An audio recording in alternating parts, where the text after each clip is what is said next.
everyone. Thanks so much for joining me here today as we get to talk about one of my favorite subjects, comic books. My name is Jose. I love comic books. I love talking about them. I love sharing them with you. Feel free to follow me on social media. Links are in the description below. I just like to post my drawings, um, so I won't bore you with opinions or any politics or anything. Just some drawings. I've also will be posting a link of the DC fan page, wiki page, or whatever you want to call it, where there's like a synopsis of the two stories we're gonna go through. So we're gonna be looking at Justice Leagues 8 and 9. Now, I am redoing it because unfortunately, when I did it the first time, I must have uh, paused it and it didn't record. So I did the entire thing and only a minute and a half of it was actually available. So, all right. So hopefully I can just go right through this even quicker. So, funny cover. This side is up. This comedy relief. But I mean, this is what this book is about. It's about the funnies, and so all right. We start with Jack Ryder, who is the creeper, who is basically talking crap about the JLI. And they're moving into a new building that the United Nations is providing for them. So, and I think this is Kevin Maguire here. And so Martian Manhunter is kind of telling them where it goes, and there's a whole crate on Oreos, and he says Captain Marvel introduced them and he likes them. So, um, and so more jokes here. The people here are like, hey, we have, again, they take him serious. He's like, oh, we had Burger King and McDonald's long before you had them on Earth. And so they are gonna take this upstairs, and there's he's asking if they have like something to lift it. He just ends up picking up and says, "Here, see what a person is capable when he has his milk and cookies every day." And he steps into the floor, and of course, it bursts. And so the movers said, maybe it might be time to take a little break. And this guy's, hey, I know where we can get a lot of Oreos. So, um, it's just a lot of jokes, and sometimes they can get, I don't know. I think it's perfect because comic books are for a lot of people. And this, yes, there are jokes all the time. It's like the third, no, the fourth Hulk, not Hulk, Thor movie that was just like jokes all the time. This is sort of what it is, except it's done better, you know. Like here when Captain Adam says, "I noticed you came through the floor." Oh, and so, um, he's gonna leave and says, you and Mr. Miracle work on the security system, and I'll have a few things with the movers. So here, Mr. Miracle is getting the system going.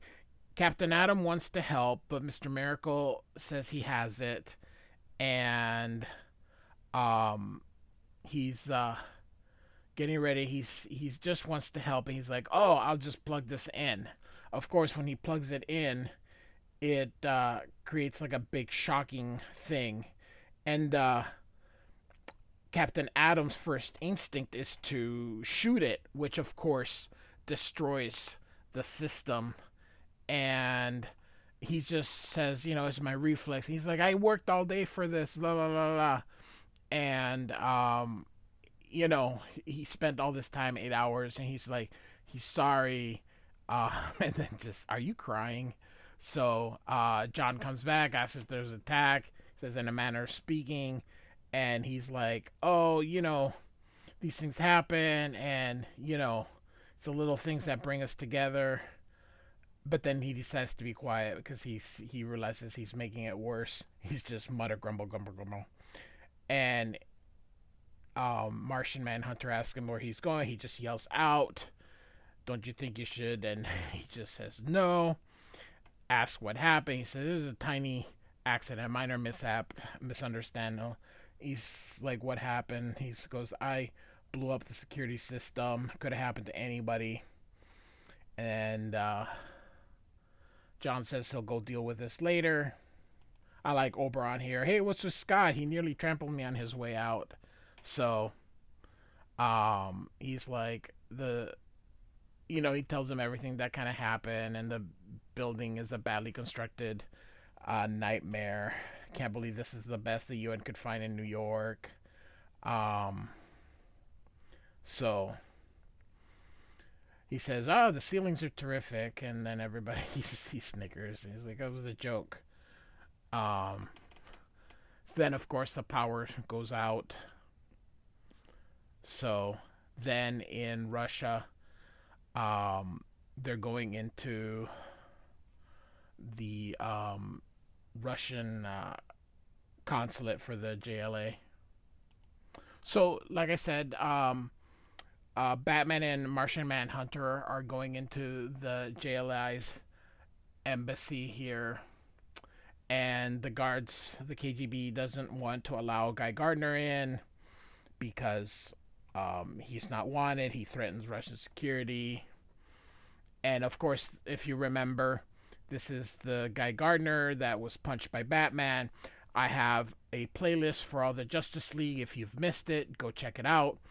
Also, disclaimer, I own every issue that I'm showing. It's just I rather show it digitally because it's so much easier than just putting a comic book and a camera down. So, anyway, Batman tells him to be quiet, but now comes one of the rockets to let him know that it's okay.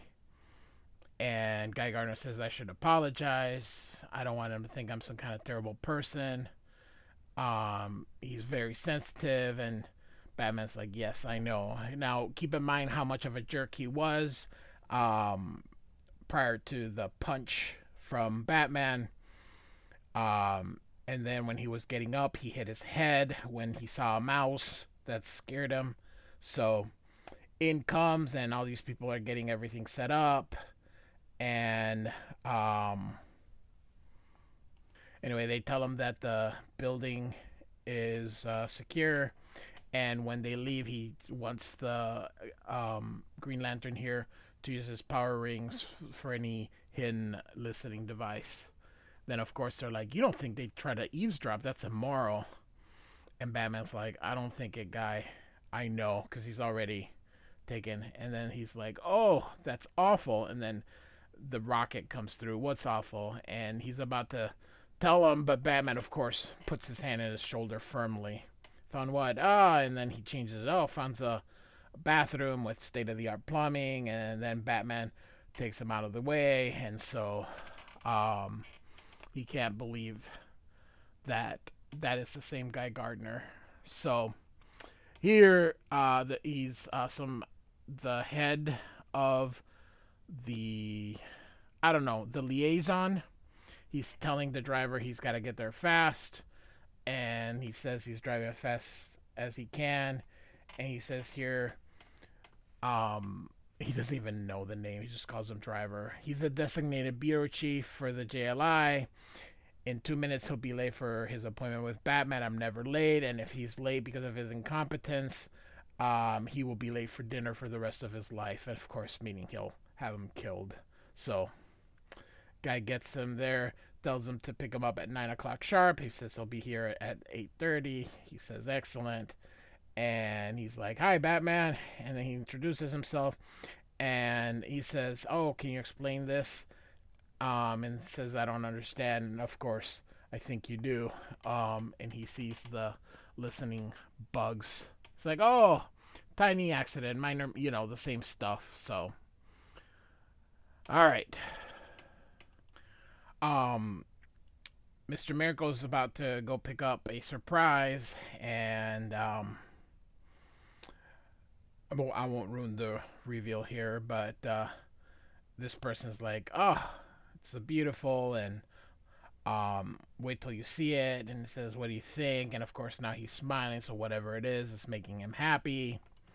And now we're in Paris, and we got a vertical panel here, and the Blue Beetle and Booster Gold are in Paris getting the embassy ready. So they're out having dinner. They're like, I hope Black Canary's not too upset that we skipped out for a couple hours. How tough she is. And then they're admiring the local women and oh my gosh, without their costumes. Blue Beetle tells him he's sexist and you can't just pick out that would be like a puppy. He's like, oh, I'm from the future. I'm very confident in my charms. And he says, oh, look at that person there. She's so pretty. And he says, I wish I had the guts to talk to her. And he says, maybe you don't, but I do. And he tells him, Blue Beetle tells Booster that he's out of his league. And he's like, sit back and watch a master in action. If I'm not back in a month, you can get Superman to take my place. Then 46 seconds later, Blue Beetle's just laughing. He's like, women in your century are just different from women in mine. And he's still laughing. Black Canary's complaining about all the forms. Booster Gold's just looking down. And Blue Beetle's still laughing. This is a different Blue Beetle. So again, look at the DC wiki page, fan page, and you can see the origins of that Blue Beetle if you're interested in. So, all right. So they're like, hey, let's get this place into shape. And he's like, oh, okay. But then he starts bursting out laughing again.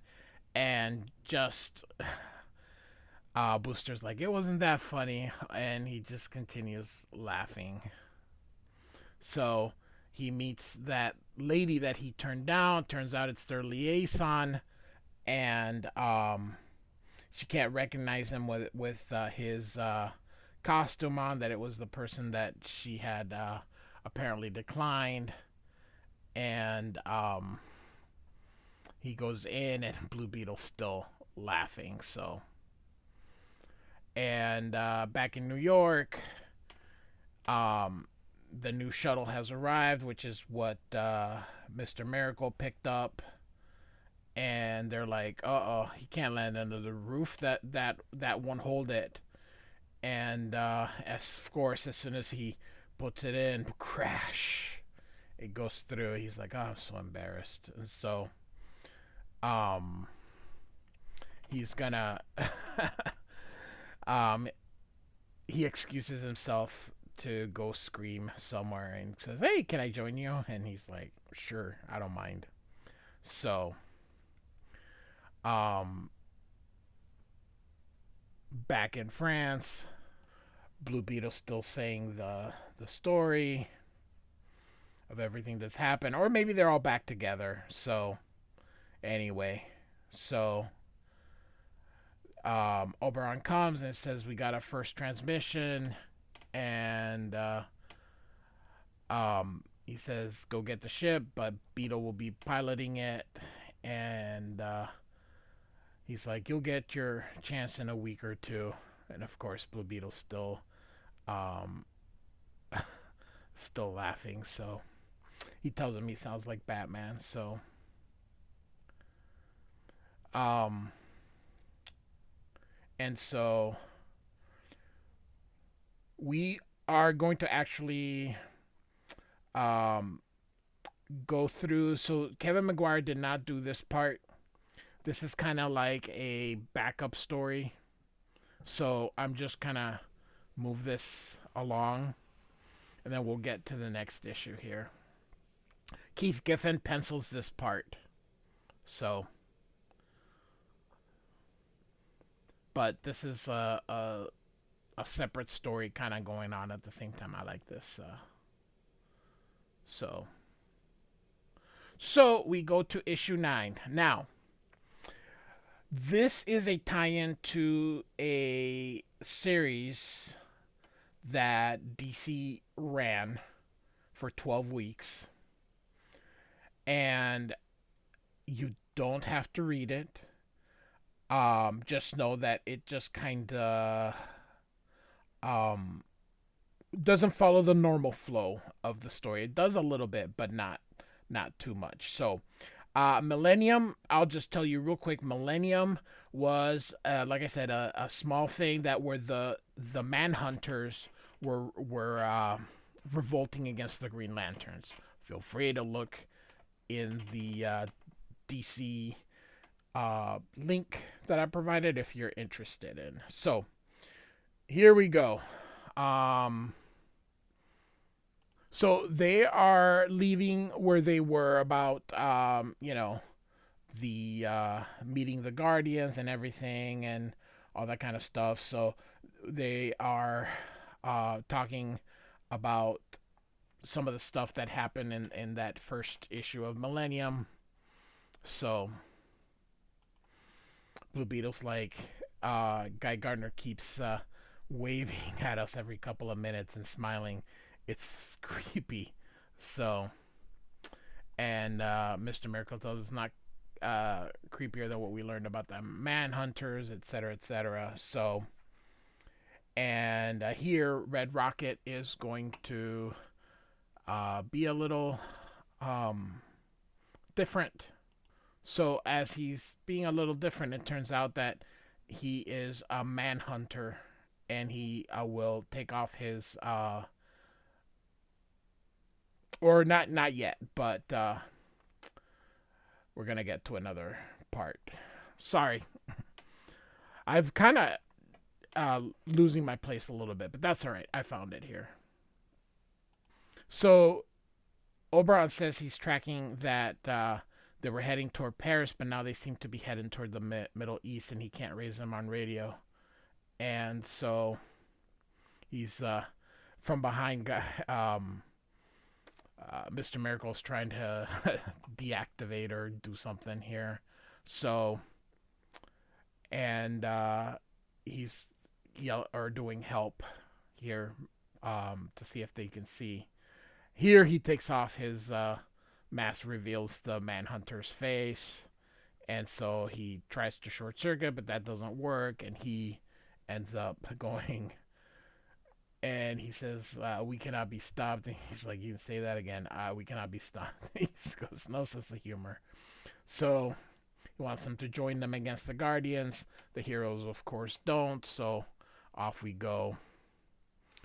And Guy Gardner's like, what's going on over there? He goes, oh, I love those guys. They're such a bunch of jokers. He sees the help here. So Black Canary's fighting. So Batman does what Batman does, and so he hits him, and the ship goes down fast, and it looks like they're gonna crash, but here comes Green Lantern. The Manhunter pushes Batman. He goes to escape because they're about to hit the mountain, and so he can't. Mr. Miracle's gonna go after him, but I can't open the door. He says, Batman says, we hired you so you can work your miracles. Go, get to it. He's like, that was a play on words, and Batman's like, now. So he's like, Blue Beetle tells him it gets worse. The controls are not responding, and that they're changing course. So nothing's kind of going on. Everybody's now fighting the Manhunter outside. And so he is going to detonate his armor and kill a bunch of civilians, causing a big meltdown, and they'll blame the JLI and, start doing stuff, and Batman's like, we have to save the civilians. Black Canary says, what about us? And Batman's like, we're expendable. And she's like, okay, I knew that. So off he goes. And there's they stop. You can hear that screech because he's breaking. And then inside he explodes, but it doesn't do too much damage here. The rockets stop them. And Green Lantern contained the blast, so it wasn't as bad as it could. So the red rockets came from the Russian embassy, and of course, if you remember, this is the same dictator that we had seen before, and the JLI, I like this part here. So like I said, Martian Manhunter's not too impressed with him. Feel free, like I said, I have a playlist with the JLI, and so he's pretending he doesn't understand English, and then he speaks in his language. So he's like, "You guys are causing war, blah blah blah blah," and then they're like, they're Soviet allies, and of course he is a Soviet puppet. So then he's like, okay, whatever. So the Manhunter still comes out, and he is going to obliterate, but then he gets he dies because a booster used his force field to contain. So the Colonel leaves. Batman says, I have a feeling we're going to be have more trouble with him, but that's a story for another day. Batman says anybody could be a Manhunter, and so the Lord building, Maxwell Lord, he's talking with an AI here. So Maxwell just doesn't remember kind of what's happening and what's going on, but he sees all the people that he was going to ask for memberships before the League, and so this is Clark Kent here. Very cool. So he's lost contact with the League, and Miss Woodenhoofer comes in, and she says she's got an important memo, and he's like, I don't care about memos, and she just laughs or smiles, says, you'll care about this one, and then shoots him. She asks, ready for that memo? No one escapes the Manhunters. And then you can see that robot is going to do something here, and it says here, you've been a very bad girl, Miss Woodenhoofer. And so then we kind of end that little story that was going on in the back. So we'll just kind of give it a big glance here. Keith Giffen is, I like him. So most people forget that he's also Kim Pencil. So, and so.